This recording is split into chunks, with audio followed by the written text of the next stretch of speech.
আসসালামু আলাইকুম। ওয়ালাইকুম আসসালাম, কে বলছেন? আফরোজা বলছিলাম, ভাইয়া ভালো আছেন? আলহামদুলিল্লাহ অনেক ভালো আছি। আফরোজা কোথা থেকে বলতেছেন? আপনার দেশের বাড়ি কোথায় আফরোজা? আমি যশোর থেকে বলতেছিলাম। আমি আমার দেশের বাড়ি যশোর, আমি এখন যশোর থেকে বলতেছি ভাইয়া। আচ্ছা, কে কে আছে আফরোজার ফ্যামিলিতে? আমার ফ্যামিলিতে আমি আছি, মা আছে, আব্বু আছে। আমার আম্মু হচ্ছে একটু অসুস্থ, আব্বু আছে। আচ্ছা ঠিক আছে। তো আপনি কি করেন এখন আফরোজা?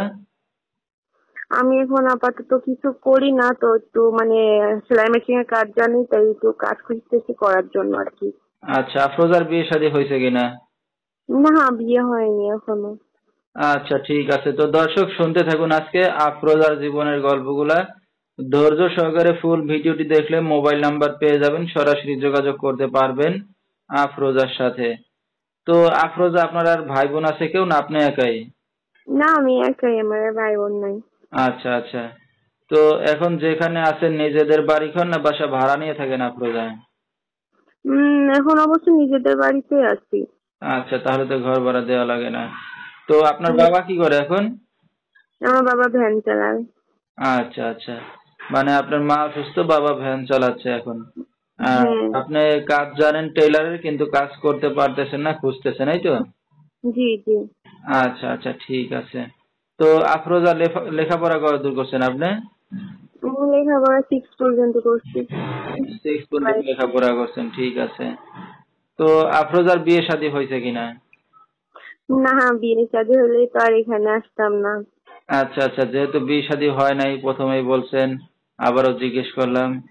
কারণ অনেক মেয়েরা আসে, দেখা যাচ্ছে বিয়ে তো আসে। হ্যাঁ, এই কারণে জিজ্ঞেস করা।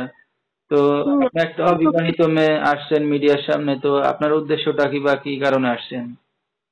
আমার উদ্দেশ্যটা মানে সত্যি কথা বলতে যে আমি যে মধ্যবিত্ত ফ্যামিলিতে মানে বড় হয়েছি, সেখানে একটু মানে ভালো করে চলতে পারি না, ভালো করে খাইতে মানে দুই বেলা খাইতে তো আফসোস না, কিন্তু একটু ভালোবাসা দরকার। এখন তো মানে বুঝেনি যে একটা যুবতী মেয়ে তার ভালোবাসাটার কতটা প্রয়োজন। আসলে এখন বাবা বিয়ের জন্য প্রস্তুতি নিতেছে, পারতেছে না।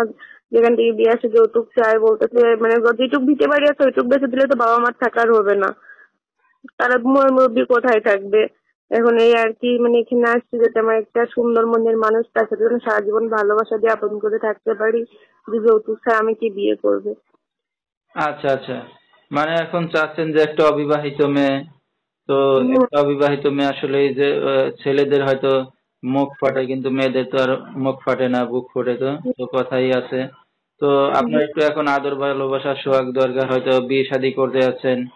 তো হ্যাঁ, এই কারণেই হয়তো মিডিয়ার সামনে আসছেন বিয়ে শাদী করার জন্য, নাকি? জি আসলে ভাই বুঝেনি তো, মেয়েরা ভালোবাসার কাঙ্গাল, তারা যদি ভালোবাসা পায় তাহলে আর কিছুই চায় না। হ্যাঁ হ্যাঁ হ্যাঁ, এই কারণেই বলতেছি আপনাকে। তো আপনার কেমন পুরুষ দরকার যে আপনাকে মানে ভালোবাসা দিয়ে সবসময় রাখবে? বয়স বেশি না বিবাহিত না ইয়ং ছেলেদের? না, আমার তাতে কোনো সমস্যা নেই, সে যেরকম হোক, কিন্তু তার কাছ থেকে আমি ভালোবাসাটা মানে ভরপুর পাইতে চাই। সে মানে আসলে মানে বয়স্ক, রূপবতী, এদের দিয়ে কি ভালোবাসা কি মানে কোনো কিছু হয় ভাই? কিছুই হয় না। তাদের মধ্যে যদি হচ্ছে ভালোবাসাটা থাকে তাহলে আর কিছু লাগে না। রূপ যৌবন দিয়ে তো সারা জীবন মানুষ থাকে না। আচ্ছা। ভালোবাসা যদি পাই তাহলে আর কিছু লাগবে না আমার।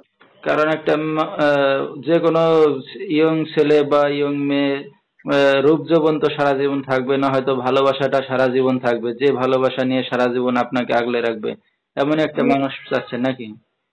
হ্যাঁ, আচ্ছা ঠিক আছে। তো আফরোজার সাথে আমাদের ভিউয়ার্স দর্শক ভাইরা কিভাবে যোগাযোগ করবে? আমার নাম্বারটা দেওয়া থাকবে। আচ্ছা ঠিক আছে। তো দর্শক, আমরা শুনতেছিলাম আফরোজার জীবনের গল্পগুলা। যেহেতু বাবা মা আছে দুজনই, কিন্তু আহ, অনেক মনে ইচ্ছা আছে তার বিয়ে শাদী করার, কিন্তু বাবা মার হয়তো আর্থিক সমস্যার কারণে বিয়ে শাদীটা দিতে পারছে না।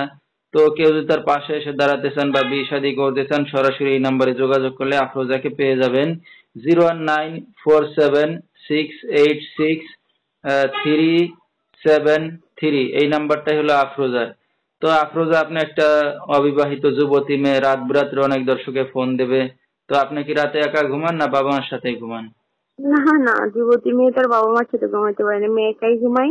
আমি সবসময় ফ্রি থাকবো, আমাকে ফোন দিলে পাবে।